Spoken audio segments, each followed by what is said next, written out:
wakunze kumwumva mu matwi yawe kenshi, nyamara nyumuza gusa n'ucanzwe n'ibye, cyane ko nta mwanya yari agifite muri politiki, ari nabyo hanini byatumaga umwumva cyane. Wamumenye ari umunyamabanga mukuru w'umuryango wa Afurika y'Uburasirazuba EAC, akaba yari yarashyizwe kuri uwo mwanya n'abakuru b'ibihugu bya EAC ku ya 19 Mata mu 2011, ndetse akamara kuri uyu mwanya imyaka isaga 5. Wamumenye kandi ari minisitiri w'ububanyi n'amahanga n'ubutwererane kuva ku itariki ya 18 Ukwakira mu 2018, asimbuye Louise Mushikiwabo. Yewe wagiye umwumva mu nshingano zitandukanye za politike, nyamara nyuma y'igihe gito cyane nyine abaye minisitiri w'ububanyi n'amahanga n'ubutwererane yahise aburirwa irengero. Benshi bibaza icyabaye kuri uyu mugabo, mu buryo bwasaga n'ubuhutiyeho birabacanga, ndetse bamwe batangira kuvuga ibyabo ngo ko hari abari amacenga ya politike, nyamara ngo ariko kandi ribaruwa riraye. Dr Sezibera Richard vuba aha nibwo mu kiganiro yagiranye na Sanni Ntayombya yagaragaje uko ubuzima bwe buhagaze. Yongeye gushimira ariko nanone cyane Inkotanyi, yongera gushimangira ko ari mu barahiriye kuba umunyamuryango wa FPR Inkotanyi washinzwe mu myaka 38 ishize. Avuga ko mu myaka igera kuri 5 ishize yahuye n'uburwayi bukomeye bwa stroke, ari nayo mpamvu benshi bamubuze, imitsi yo mu bwonko ikagira ikibazo, amaraso akavura, ibishobora gutwara ubuzima bwo byabayeho mu gihe adatabawe vuba. Iki kibazo cy'uburwayi bwe cyatangiye kuzamura ubukana mu 2019, ari nabwo yahise ahagarika inshingano yari afite. Amwe mu mateka y'uyu mugabo wamenya nuko yavukiye Ngozi mu Burundi agakurira muri Uganda. Nawe yari ari mu basore n'inkumi bafashe icyemezo gikomeye cyo kureka ibyo bakoraga bakaza kubohora igihugu cy'u Rwanda, akajya ku rugamba rwo kurubohora ubwo yari asoje amasomo y'ubuvuzi. Nyuma yo kubohora u Rwanda yakoze imirimo itandukanye mu nteko ishinga amategeko, guhagararira u Rwanda mu bindi bihugu mu ishami rya Loni ryita ku buzima OMS n'ahandi hagiye hatandukanye. Ku ya 7 Mutarama mu 2025, Dr Sezibera yabaye nk'utungurana ku rukuta rwe rwa X, yandika amagambo agira ati: mu kwirinda ibyo gushidikanya utanyise Inkotanyi twabipfa. Ibi ni nabyo byabaye imvano yo kugirana ikiganiro kirambuye n'umunyamakuru Sanni Ntayombya. Abajijwe impamvu iyo mvugo, uyu muhanga mu by'ubuvuzi ari naho yakuye izina rya Dr, yavuze ko ibyo byaje ubwo yarimo kuganira n'inshuti ze, azisobanurira aho izina Inkotanyi ryavuye, anabasobanurira inkuru ya FPR Inkotanyi.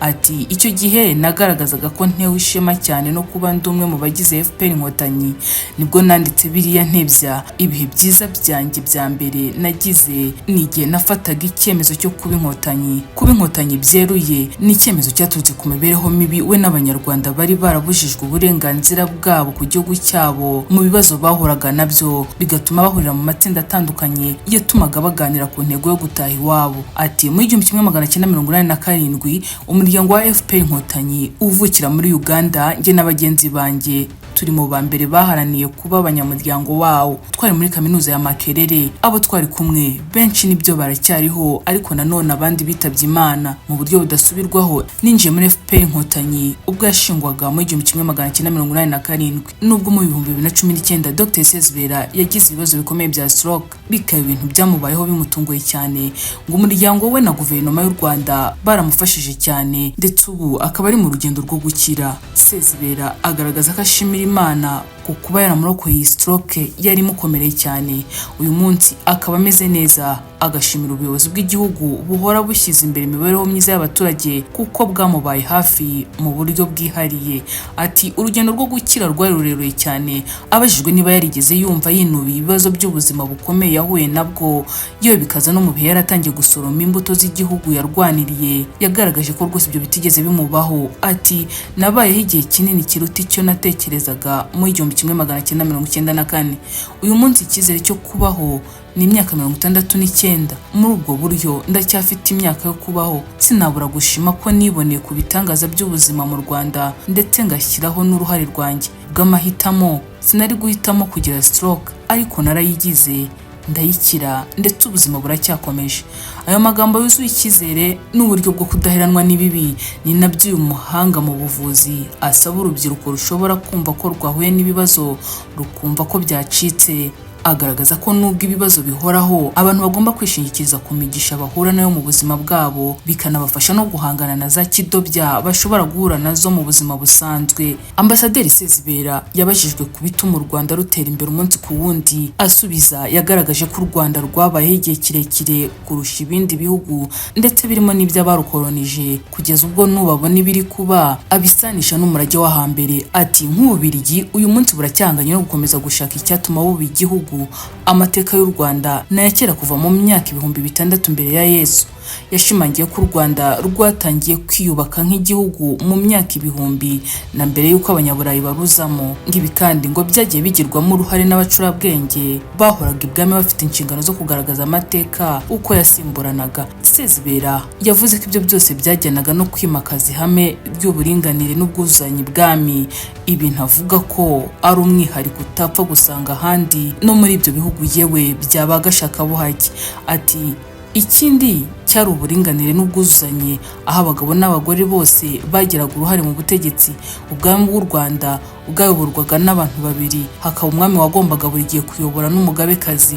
Umugabekazi yatoranywaga mu buryo bwitondewe ndetse imbaraga nyinshi zashyirwaga mu gutoranya uzaba umugabekazi kurusha uko byagendaga mu gutora umwami. Iyo ngingo yo kuba harabagaho abagabo n'abagore bagira uruhare mu buyobozi n'umwihariko w'u Rwanda n'ubusanzwe. Ambasaderi Dr Sezibera yakoze imirimo itandukanye muri guverinoma y'u Rwanda nyuma yo kugira uruhare mu rugamba rwo kubohora igihugu. Yatanze urugero nanone kubiri kubera mu burasirazuba bwa Kongo aho abakuru b'ibihugu bya EAC bemeje ko ingabo z'uyu muryango zizajya kugarura amahoro muri icyo gice cya Kongo, ariko nyuma Kinshasa yonyine nta n'ugishije inama bikarangira ifashe umwanzuro wo kwirukana izo ngabo ikazana izirwanya byeruye M23 n'umuryango w'ubufatanye mu by'ubukungu w'ibihugu byo muri Afurika y'Amajyepfo SADC. Yavuze ko muri iyi minsi hari ibibazo by'ubuyobozi bujegajega, ko abayobozi bamwe na bamwe batakigira umubano wihariye n'abaturage babo, ari nayo mpamvu ubu hakiri kugaragara ibibazo byagakwiye kuba byarakemuwe kera. Ibyo ngo ni nabyo abona ko bituma abaturage bamwe na bamwe bashaka guhagarika ubutegetsi cyangwa se kwifashisha ibindi bisubizo byo kwigobotora ingoyi. Agasaba ko ibihugu bya Afurika bigomba kwitegura icyo kintu ariko bikanoza umubano wabo n'abaturage, aho yavugaga muri Afurika muri rusange.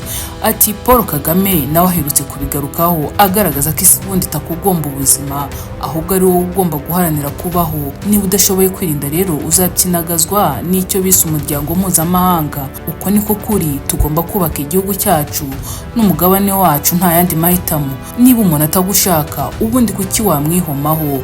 Ibyo bivuze ko tugomba gusubiza amaso inyuma tukareba ibyo dukora mu bihugu byacu.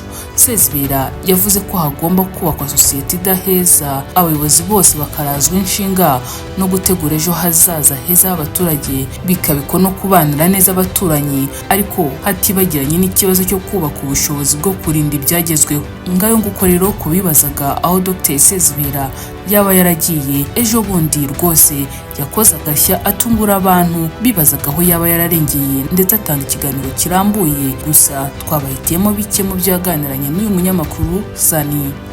Mwakoze kubana natwe, turabashimiye.